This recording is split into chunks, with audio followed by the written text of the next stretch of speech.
Buenas tardes.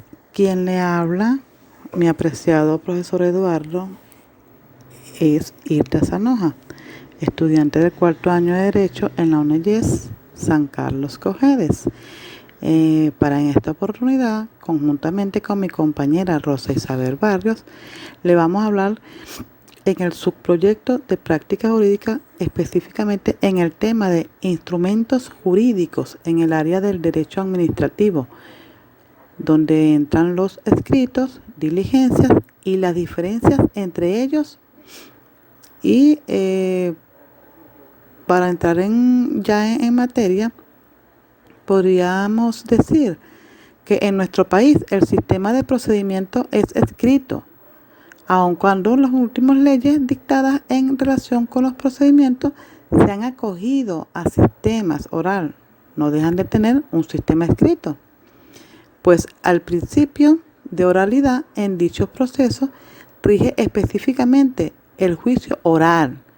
Esto está estipulado en el artículo 14 del Código Orgánico Procesal Penal y en el 5 de la Ley Orgánica Procesal del Trabajo. Ningún procedimiento es totalmente escrito ni totalmente oral. La escritura en nuestro proceso es necesaria, pues, mientras en nuestro procedimiento civil es fundamentalmente escrito para llegar a la oralidad, en el proceso oral se debe pasar por el sistema escrito. Nuestro procedimiento civil es fundamentalmente escrito, ya que los actos procesales se realizan en forma escrita. El Código de Procedimiento Civil prevé el principio de escrituración en el artículo 25, el cual establece, entre otras cosas, que los actos del tribunal y las partes se realizarán por escrito.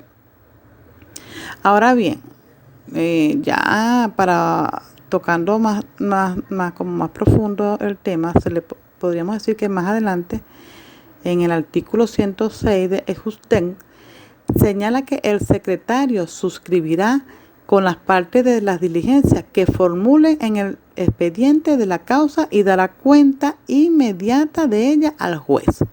Asimismo, el secretario recibirá los escritos y documentos que los presenten las partes, agregándolos al expediente de la causa respectiva, debiendo estampar su firma, la fecha, la hora, igualmente dará cuenta inmediatamente al juez.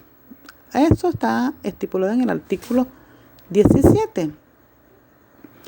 Ahora vamos a ponerle un poquito acá de lo que es el concepto de documento. Desde el punto de vista general, se refiere el documento como escrito en el que consta de actos fidedignos que sirve de prueba o testimonio o que proporciona una información especialmente de carácter histórico, oficial o legal. En esencia, la definición se resume en la combinación de un soporte y la información registrada en él. Por otra parte, lo que es el concepto de escrito, podríamos decir que son aquellos documentos formales dirigidos al juez de la causa y entregados al secretario en horas de despacho, con las excepciones que establece la ley, relacionadas generalmente con los actos más trascendentales de las partes en el juicio: contestación de demanda, promoción de pruebas e informes, etc.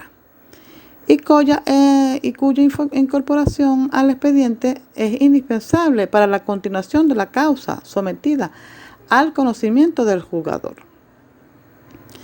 El concepto de escrito administrativo podríamos llamarlo que es el soporte que contiene y en el que se registran los actos de la administración pública, es decir, la forma externa de dichos actos.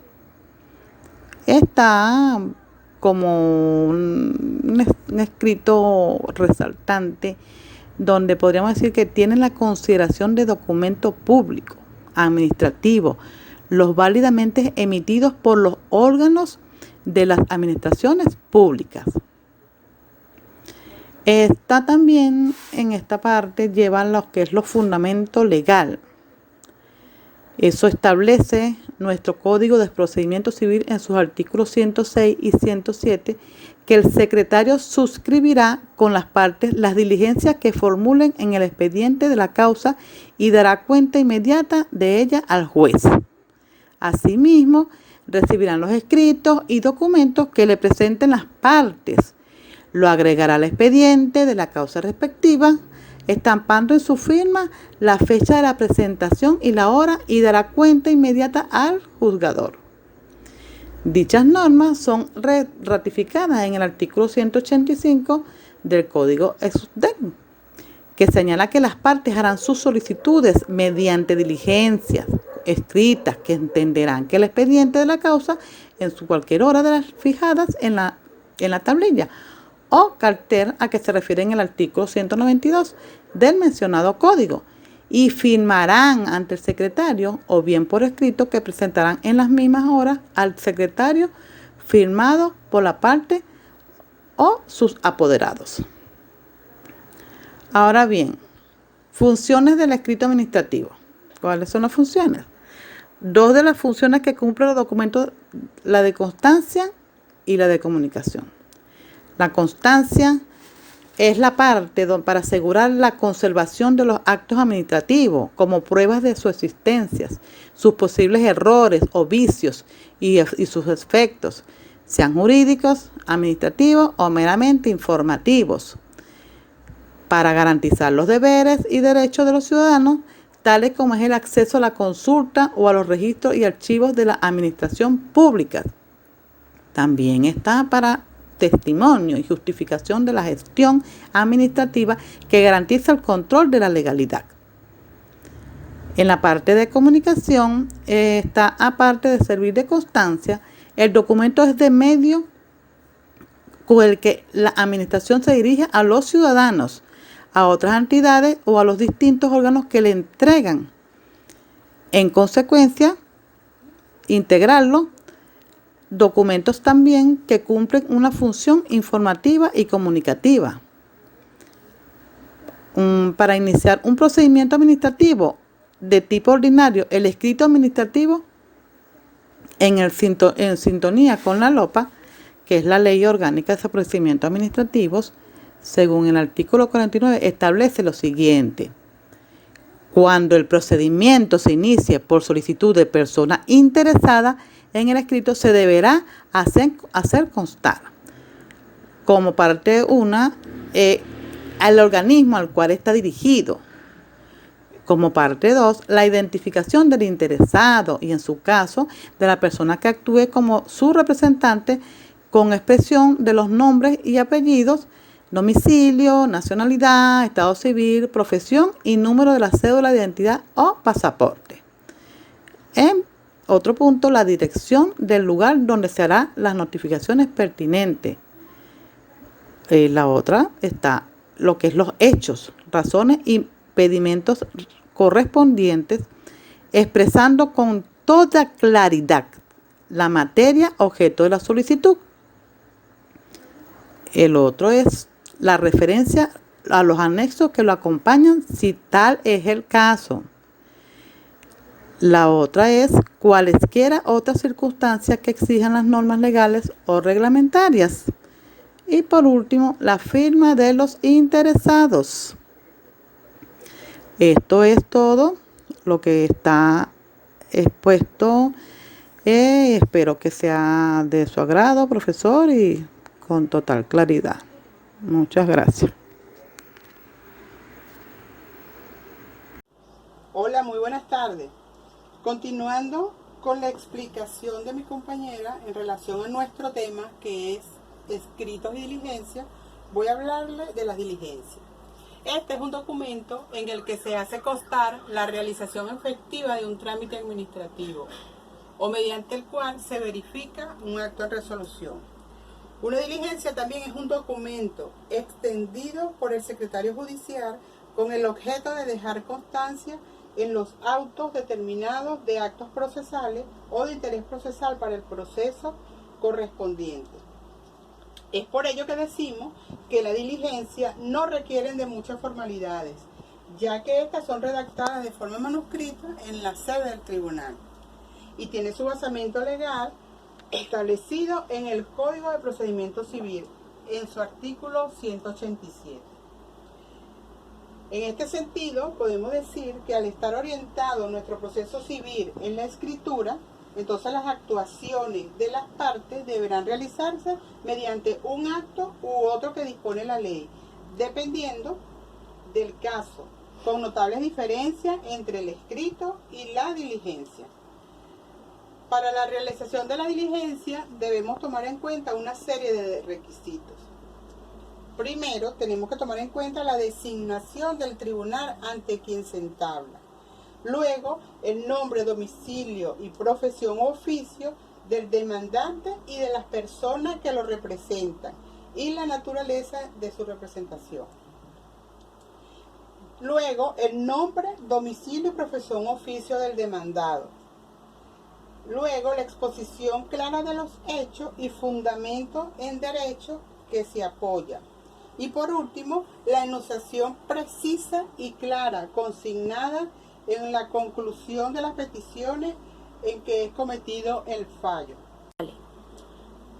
Bueno, asimismo podemos realizar las diferencias entre escrito y diligencia para tener clara y precisa cuáles son las diferencias que existen entre ambos. El escrito supone la identificación del tribunal al que va dirigido y la plena identificación de las partes, mientras que la diligencia, al realizarse en la sede del juzgado, no necesita identificarlo, pero sí se debe señalar el carácter con que actúa el solicitante. El escrito implica una mayor formalidad en su redacción y suele ser impreso o mecanografiado. ¿Qué quiere decir esto? Que eso lo pueden realizar en las oficinas para tener una mayor sustanciación con doctrinas y leyes. La diligencia, por otro lado, es manuscrita. Esta generalmente suele ser muy breve y precisa. Los escritos se relacionan en su mayoría de los casos con actuaciones directas y de fondo de las causas sometidas al conocimiento del juzgador, mientras que la diligencia, con cuestiones de forma y de mero trámite, tiene algunas excepciones, ya que hay casos en que la diligencia tiene especial trascendencia, como por ejemplo las apelaciones. Las diligencias son suscritas de forma conjunta con el secretario del tribunal, porque si no, no tendrían el valor, porque si no lo firma el secretario, no lo puede identificar dentro del auto en el tribunal. Dale. Ahora bien, les voy a dar un ejemplo de cómo realizar una diligencia. Entre los requisitos yo les hablaba que el primer requisito era la designación del tribunal ante quien se entabla la diligencia. El nombre y domicilio y profesión o oficio del demandado, de la persona la que representa naturalmente, que en este caso es el abogado. El nombre y domicilio de la profesión u oficio del demandante. Luego, la número 4 era la exposición clara. La exposición clara de los hechos fundamentados de derecho y que se apoyara. La número 5 era la enunciación precisa y clara de la solicitud que se estaba haciendo, consignada en la conclusión de la petición que se someta al fallo del tribunal. En este sentido, nosotros colocamos, en este ejemplo, colocamos que estamos haciendo una solicitud de divorcio contemplada en el artículo 185 del Código Civil venezolano. Aquí lo sustanciamos y hicimos la solicitud y colocamos que nos dimos por notificado en la misma. Asimismo, declaramos estar de acuerdo y ratificamos en todas y cada una de sus partes el contenido de la presente solicitud de divorcio 185. Colocamos que todo terminó, se leyó y conforme firman los comparecientes que vinieron acá, el abogado asistente y el secretario. Sin esta firma, esto no tiene validez, porque una vez que el secretario lo reciba, él es el único que le puede dar ingreso al expediente en el tribunal. Bueno, muchas gracias, espero le haya gustado.